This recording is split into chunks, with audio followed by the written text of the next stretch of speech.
ZEE5 ಇರುವಾಗ ನೀವು ನಿಮ್ಮ ನೆಚ್ಚಿನ ಶೋಗಳನ್ನ ಎಂದಿಗೂ ಮಿಸ್ ಮಾಡಿಕೊಳ್ಳುವುದಿಲ್ಲ. ಅದು ಸಂಪೂರ್ಣ ಉಚಿತವಾಗಿ. ಶ್ರೀವಲ್ ಯಾಕಲ್ಲ ಹಂಗ್ ನೋಡ್ತಿದ್ಯಾ? ಅಲ್ಲ ಮಮ್ಮಿ, ಓದೋರು ಇಷ್ಟತ್ತಾದ್ರೂ ಬಂದಿಲ್ವಲ್ಲ, ಅಪ್ಪಿ ತಪ್ಪಿ ಆ ಇಂದ್ರಮ್ಮ ಏನಾರ ಉಪ್ಪಿಟ್ಟು ಕೇಸರಿ ಬಾತು ಮಾಡ್ಕೊಟ್ಟು ಇವ್ರೇನಾರ ತಿಂತಿದಾರ ಅಂತ.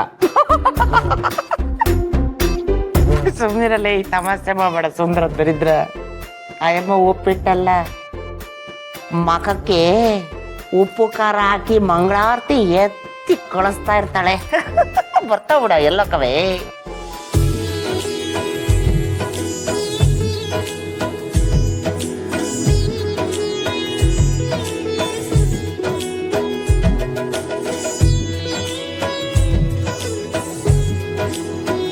ಅಲ್ಲೇ ಸುಂದರ ದರಿದ್ರ ಹ್ಯಾಪ್ ಮೊರೆ ಹಾಕೊಂಡ್ ಬರ್ತಾರೆ ಅಂದ್ರೆ ಹ್ಯಾಪಿ ಮೊರೆ ಹಾಕೊಂಡ್ ಬರ್ತಾ ಇದಾರಲ್ಲ.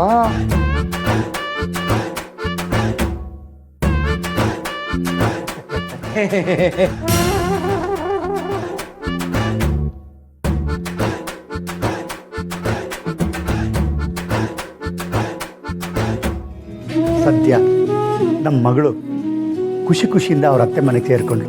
ಅವಳು ಇಷ್ಟಪಟ್ಟಾಗೆ ಅವಳಿಗೆ ಬದುಕು ಸಿಕ್ತು.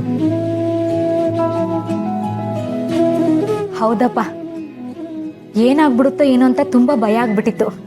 ಸದ್ಯ ಎಲ್ಲನೂ ಸರಾಗವಾಗಾಯ್ತು. ನಿಜ, ಅವಳು ಇಷ್ಟಪಟ್ಟಾಗೆ ಅವಳಿಗೆ ತಡ ಸಿಕ್ತು.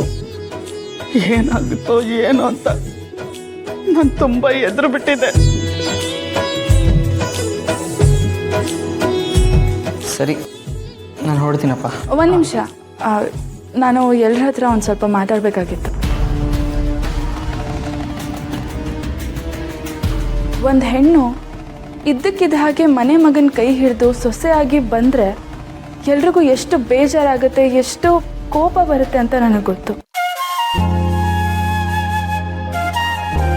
ಅಷ್ಟು ಸಾಲದು ಅಂತ ಮನೆ ಮಗಳನ್ನ ಕರ್ಕೊಂಡು ಹೋಗಿ ಮನೇಲಿ ಯಾರಿಗೂ ಗೊತ್ತಿಲ್ಲದೆ ಇರೋ ಥರ ಅವಳು ಇಷ್ಟಪಟ್ಟಿದ್ದ ಹುಡುಗನ ಜೊತೆ ಮದುವೆ ಮಾಡಿಸಿದ್ದಕ್ಕೆ ನಿಮ್ಮೆಲ್ರಿಗೂ ಇನ್ನೂ ಬೇಜಾರಾಗಿರುತ್ತೆ.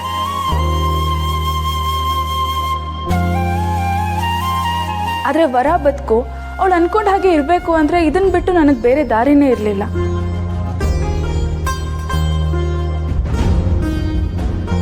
ನಾನು ಹೋಗಿದ್ದ ದಾರಿ ತಪ್ಪಿರ್ಬೋದು, ಆದರೆ ನಾನು ಮಾಡಿದ ಕೆಲಸ ತಪ್ಪಲ್ಲ ಅನ್ನೋ ನಂಬಿಕೆ ನನಗಿದೆ.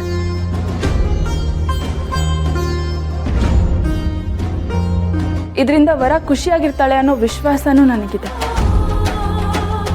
ಆದರೆ ನಿಮ್ಗೆ ಯಾರನ್ನು ಏನು ಹೇಳ್ದೆ ಕೇಳದೆ ನಾನು ಹೀಗೆ ಮಾಡಿರೋದಕ್ಕೆ ನಿಮ್ಮ ಹತ್ರ ನಾನು ಕ್ಷಮೆ ಕೇಳ್ತಾ ಇದ್ದೇನೆ.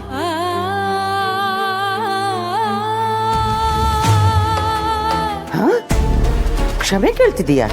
ಇದೇ ಸರಿಯಾದ ಟೈಮು ಕಿಡಿ ಹತ್ಸೋಕೆ. ಏನಮ್ಮ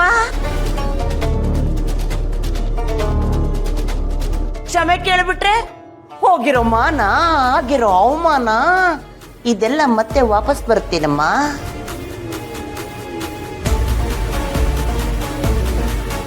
ಧಾಮ್ ಧೂಮ್ ಅಂತೇಳಿ ಮದುವೆ ಆಗಬೇಕಾಗಿತ್ತು.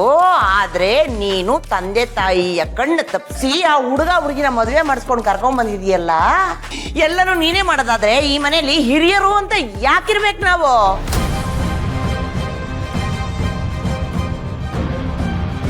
ನೋಡು, ನೀನು ಬಂದ ಮೇಲೆ ಮೊದಲಿಗೆ ಆ ಹುಡುಗಿ ನಿಶ್ಚಿತಾರ್ಥ ನಿಂತೋಯ್ತು, ಆಮೇಲೆ ಮದುವೆ ನಿಂತೋಯ್ತು. ನಿನ್ನಿಂದಾಗಿ ಈ ಮನೆ ನೆಮ್ಮದಿ, ಶಾಂತಿ, ಸಂತೋಷ, ಸಮಾಧಾನ ಎಲ್ಲ ಹೊರಟೋಯ್ತು. ZEE5 ಆಪ್ ಡೌನ್ಲೋಡ್ ಮಾಡಿ ಎಲ್ಲಾ ಸಂಚಿಕೆಗಳನ್ನು ಸಂಪೂರ್ಣ ಉಚಿತವಾಗಿ ನೋಡಿ.